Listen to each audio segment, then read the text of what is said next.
രാഷ്ട്രപതിയുടെ നന്ദി പ്രമേയ ചർച്ചയിൽ മോദി സർക്കാരിനെ പാർലമെന്റിലിട്ട് കൊല വിളിച്ചിരിക്കുകയാണ് പ്രതിപക്ഷ സഖ്യമായ ഇന്ത്യ മുന്നണി. BJP വധത്തിന് പ്രതിപക്ഷ നേതാവ് രാഹുൽ ഗാന്ധിയാണ് നേതൃത്വം നൽകിയത്. മല്ലികാർജുൻ ഖാർഗെയുടെ വിമർശനങ്ങളും കൂടി ചേർന്നതോടെ ഒളിക്കാനിടമില്ലാത്ത രീതിയിൽ BJP നാണം കെട്ടുപോയിരുന്നു.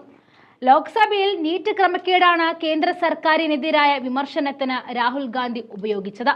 ദളിത് ന്യൂനപക്ഷ പിന്നോക്ക വിഭാഗങ്ങളെക്കുറിച്ച് രാഷ്ട്രപതി പ്രസംഗത്തിൽ പരാമർശിച്ചില്ല എന്ന വിമർശനമാണ് ഖാർഗെ നടത്തിയത്.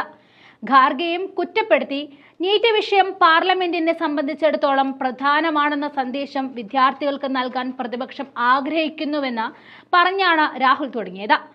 സാധാരണ വിഷയങ്ങൾ കൈകാര്യം ചെയ്യുന്ന അലസത ഈ വിഷയത്തിലുണ്ടായാൽ രാജ്യത്തെ വിദ്യാർത്ഥികൾക്ക് വേണ്ടി പ്രതിപക്ഷം കളത്തിൽ ഇറങ്ങുമെന്നും രാഹുൽ ഗാന്ധി മുന്നറിയിപ്പ് നൽകുന്നുണ്ട്.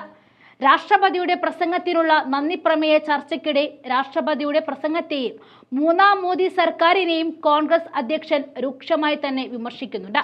ദളിത് ന്യൂനപക്ഷ പിന്നോക്ക വിഭാഗങ്ങളെക്കുറിച്ച് രാഷ്ട്രപതി പ്രസംഗത്തിൽ പരാമർശിച്ചില്ല എന്ന് പറഞ്ഞ മല്ലികാർജുൻ ഖാർഗെ സംഭവിക്കാൻ പാടില്ലാത്തതിന് പാർലമെന്റ് വേദിയായി. രാഷ്ട്രപതി എന്നത് പാർലമെന്റിന്റെ മുഖ്യ ഘടകമാണ്. രാഷ്ട്രപതിയെ പ്രതിപക്ഷം ബഹുമാനിക്കുന്നുണ്ട്.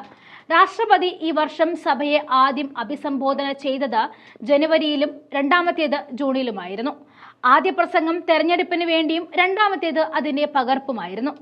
എന്നാൽ ദളിത് ന്യൂനപക്ഷ പിന്നോക്ക വിഭാഗങ്ങളെക്കുറിച്ച് രാഷ്ട്രപതി പ്രസംഗത്തിൽ ഒരിടത്ത് പോലും പറഞ്ഞു വെച്ചിരുന്നില്ല. കാഴ്ചപ്പാടോ ദിശാബോധമോ ഇല്ലാതെയായിരുന്നു രാഷ്ട്രപതിയുടെ പ്രസംഗം.